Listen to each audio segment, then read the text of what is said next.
Sealdah Ranaghat main শাখায় কল্যাণীতে rail gate ভেঙে বিপত্তি। ৪২ নম্বর রেলগেট ভেঙে পড়ায় দীর্ঘ যানজটের সৃষ্টি হয়েছে, বন্ধ রয়েছে যান চলাচল। লেভেল ক্রসিং এর গেট নামাতে গিয়ে ভেঙে যায় একটি গেট। দ্রুত মেরামতির কাজ শুরু করেছে রেল কর্তৃপক্ষ। শিয়ালদা রানাঘাট মেন শাখায় কল্যাণীতে রেলগেট ভেঙে বিপত্তি। যে ছবি আপনারা দেখতে পাচ্ছেন ৪২ নম্বর রেলগেটের ছবি, যা ভেঙে যায় এবং বন্ধ থাকে যান চলাচল। দীর্ঘ যানজটের সৃষ্টি হয়েছে। লেভেল ক্রসিং এর গেট নামাতে গিয়ে গেটটি ভেঙে যায়। দ্রুত মেরামতির কাজ শুরু করেছে রেল কর্তৃপক্ষ।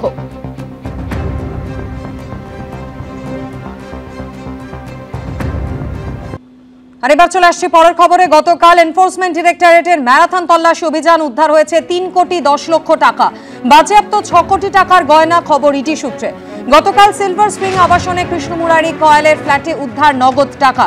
গতকাল আপনারা জানেন রাজ্য জুড়ে এবং ঝাড়খণ্ডেও মোট 44টি জায়গায় তল্লাশি অভিযান চালান এনফোর্সমেন্ট ডিরেক্টরেটের আধিকারিকরা। উদ্ধার হয় 3,10,00,000 টাকা এবং 6 কোটি টাকার গয়না।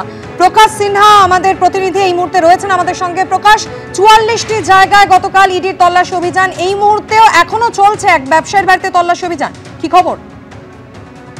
একদমই, তুমি জানো গতকাল সকাল থেকেই ভোরবেলা থেকেই কিন্তু সারা রাত ধরে তল্লাশি অভিযান চলেছে। ইডি সূত্রের খবর এখনো কিন্তু কয়েকটি জায়গায় তল্লাশি অভিযান শেষ হয়নি। কিন্তু এখন পর্যন্ত যা খবর পাওয়া যাচ্ছে, ইডি আধিকারিকরা তল্লাশি অভিযান চালিয়ে এখন পর্যন্ত 3,10,00,000 টাকা নগদ টাকা তারা কিন্তু বাজেয়াপ্ত করেছেন। বাইপাস সংলগ্ন সিলভার স্প্রিং যে আবাসন, সেখানে এক ব্যবসায়ীর বাড়ি, ব্যবসায়ীর নাম হচ্ছে কৃষ্ণ মুরারি কয়াল। তার বাড়ি থেকে প্রচুর সোনার গয়না এবং নগদ টাকা পাওয়া গেছে, এমনই খবর আমরা ইডি সূত্রপ্রাপ্ত জানতে পারছি। দুর্গাপুরের একাধিক ব্যবসায়ীদের বাড়ি থেকে লোকেশ সিং বলে একজন ব্যবসায়ীর নাম সামনে আসছে, তার বাড়ি থেকে নগদ টাকা উদ্ধার করা হয়েছে।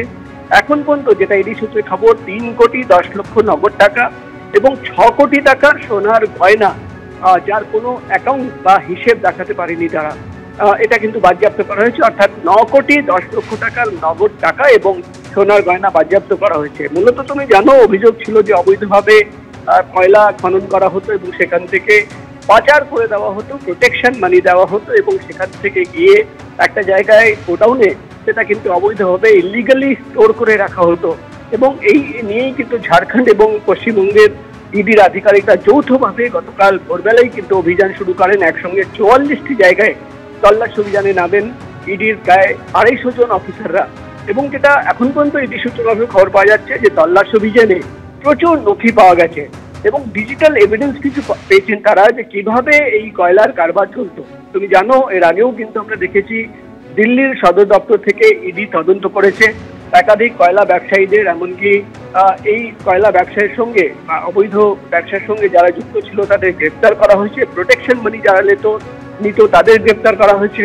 এমনও তথ্য সামনে এসেছিল যে আসানসোল, বাঁকুড়া বা ওই চত্বর থেকে কলকাতায় কিন্তু টাকা পাঠানো হতো। এই মামলার তদন্ত করতে গিয়ে মূলত 3টে বিষয় রয়েছে, যেটা ইডি আধিকারিকরা জানাচ্ছেন। এক, কিভাবে ইসিএল এর আধিকারিকদের সেটিং করে তাদের টাকা দিয়ে অবৈধভাবে কয়লা বার করা হতো দিনের পর দিন। এবং দ্বিতীয় হচ্ছে পাচার করা পার্ট, অর্থাৎ ট্রান্সপোর্টেশন, একটা জায়গা থেকে আর একটা জায়গায় অবৈধ কয়লা বার করা এবং রাস্তায় কাদের প্রোটেকশন মানি দিয়ে সেই কয়লা পাচার করা হতো। তৃতীয়, সেটা স্টক করা, কিভাবে একটা গোডাউনে নিয়ে গিয়ে ইলিগালি স্টক করা হতো। সব মিলে কিন্তু প্রভাবশালী যোগ, প্রোটেকশন মানি কারা কারা নিয়েছে এবং ইসিএল এর কোন কোন আধিকারিকরা এর সঙ্গে যুক্ত রয়েছে, কিভাবে অবৈধ কয়লা ঝাড়খণ্ড থেকে পশ্চিমবঙ্গ এই সমস্ত জায়গায় সিন্ডিকেট কাজ করতো, এই সমস্ত তল্লাশি অভিযানে এই তথ্য পার করার চেষ্টা। এখন পর্যন্ত 9,10,00,000 টাকার সোনার গয়না এবং নগদ টাকা উদ্ধার করা হয়েছে, যার কোনো অ্যাকাউন্ট দেখাতে পারেনি তারা। একদম, এবং সমস্ত দিক খতিয়ে দেখছেন তদন্তকারী আধিকারিকরা। এগিয়ে থাকে, এগিয়ে রাখে।